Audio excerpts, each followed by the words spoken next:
জিৎ রাহুল মুখার্জি তাহলে একসঙ্গে। Hey guys, welcome to my channel. আমি মহারাজার। এখন আমরা কথা বলবো হচ্ছে জিদ্দার আপকামিং ছবি, যেটা আমরা বারবারই বলছিলাম যে জিদ্দা তো বছরে একটা ছবি করবেন না, হয়তো দুটো ছবি হয়তো এবছরে করবেন। আফটার বুমেরাং জিদ্দার কোন ছবিটা আপকামিংয়ে আসছে সেইটা নিয়ে একটা জল্পনা চলছিল। সম্ভবত সেই ছবিটা হতে পারে কি তাহলে প্রেমের ছবি, কারণ Rahul Mukherjee known for romantic films, known for প্রেমের ছবি। এবার দেখার বিষয় কি হয় না হয়, তবে একটা মারাত্মক রকমভাবে আপডেট বলা যেতে পারে, কারণ জিদ্দার হাউসে কিন্তু সশরীরে রাহুল মুখার্জিকে দেখা গিয়েছে। বন্ধুরা, কীভাবে দেখা গিয়েছে, কী বৃত্তান্ত, সমস্তটাই তোমাদের সাথে শেয়ার করতে চলে এসেছি। তো চলো ভিডিওটা শুরু করা যাক। প্রচণ্ড ইন্টারেস্টিং হবে ভিডিওটা। প্রথমত বলি, আজকে সোমনাথ সাহা জিদ্দার সঙ্গে স্টেজ করেন, বা জিদ্দার যে অ্যাঙ্কার হিসেবে কাজ করেন ইয়েতে বিভিন্ন স্টেজ শোতে, তার আজকে জন্মদিন ছিল। তো তার জন্মদিন উপলক্ষে সুরজিৎদার পক্ষ থেকে আমি একটা পোস্ট দেখলাম, যেটা দেখে বুঝলাম যে আচ্ছা বেশ ভালো লাগলো, যেটা দেখে যে সুরজিৎদার পক্ষ থেকে একটা পোস্ট এসছে, মানে সুরজিৎদার মানে সুরজিৎ কর্মকার, তার পক্ষ থেকে একটা ভিডিও দেখলাম। সেই ভিডিওটাতে এই যে হ্যাপি বার্থডে টু ইউ, তার ইয়েতে অলরেডি সোমনাথ সাহা সেখানে কেকটা কাটছে।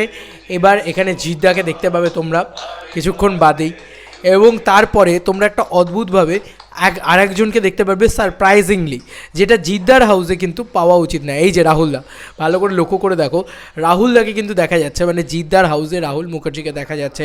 এবার দেখো এখানে সোমনাথ দা রয়েছে, ধনঞ্জয় দা রয়েছে, সবই ঠিক আছে, বাট এখানে কিন্তু রাহুলদাকে দেখা যাচ্ছে, মানে রাহুল মুখার্জিকে দেখা যাচ্ছে। এবার রাহুল মুখার্জিকে ন্যাচারালি জিদ্দার হাউসে দেখা যাচ্ছে, মানে কোনো রকম কোনো কাজের সূত্রেই, আননেসেসারি তো জিদ্দার হাউসে আড্ডা মারতে সে যায়নি, তো কোনো রকম কোনো কাজের সূত্রেই সে গিয়েছে। তো জিদ্দার সাথে আপকামিংয়ে রাহুল মুখার্জির কোনো না কোনো একটা কোলাবোরেশন আসতে হয়তো চলেছে, যে কারণে কিন্তু এই ভিডিওটাতে দেখা যাচ্ছে। এবার আমি তোমাদেরকে আরেকটা কনফার্মেশন বলি, হয়তো মেবি এই ভিডিওটার পরেই সেই কনফার্মেশনটা সেই পেজেসটির থেকে এসছে। সেটা হচ্ছে জিদ্দার ন্যাশনাল ফ্যান ক্লাব, যারা মানে জিদ ন্যাশনাল ফ্যান ক্লাব, তাদের পক্ষ থেকে কিন্তু একটা দারুণ খবর আমাদের চোখের সামনে চলে এসছে, এবং তারাও কিন্তু সেই জিনিসটাকে শিরমোহর দিচ্ছে, যেটা আমি তোমাদেরকে এখন বলছি।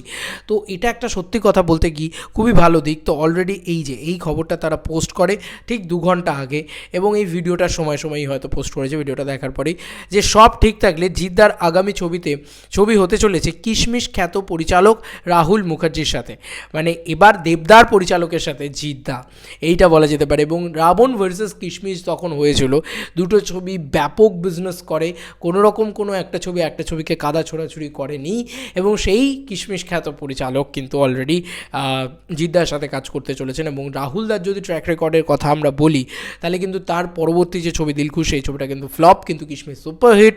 তারপরে যদি তার মানে এই তার ট্র্যাক রেকর্ড বলা যেতে পারে, তো তার ছবির সংখ্যাও খুব কম, এবং আমার দিলখুশ বলে ছবিটা বেশ পছন্দের ছবি, কোনো সন্দেহ নেই।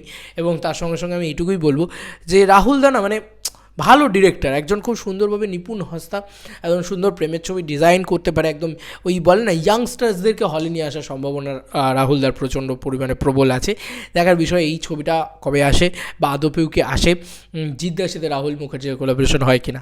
কারণ দেখো হাউসে যখন দেখা গিয়েছে, কোনো না কোনো একটা পজিটিভ জিনিসই তো পাওয়া যাবে, বা কোনো একটা ছবির কনফার্মেশন তো মনে হচ্ছে যে একসাথে হয়তো দুটো ছবি, মানে একটা ছবি হতে পারে, তাহলে সেটার কনফার্মেশনটা আস্তে আস্তে যেন আর মানে 6 মাস লেগে না যায়। প্লিজ জিদ্দা একটু আপডেটটা দিও, মানে এই সরস্বতী পুজোয় আপডেটটা দিয়ে দাও না, প্রেমের ছবি যদি হয় সরস্বতী পুজোয় একটা আপডেট করে দাও, যে একটা মানে এরকম একটা ছবি আছে বা মুহূর্ত হয়ে গেলো, এই যেটা করো বস, মানে একটা কিছু অ্যানাউন্স করে দাও, খেলা হবে। তাহলে তোমাদের আর কি মতামত এই এন্টায়ার ভিডিওটাকে নিয়ে জানিও কমেন্ট সেকশনে। চলো বন্ধুরা, নতুন কোনো ভিডিওতে দেখা হবে, ভাই।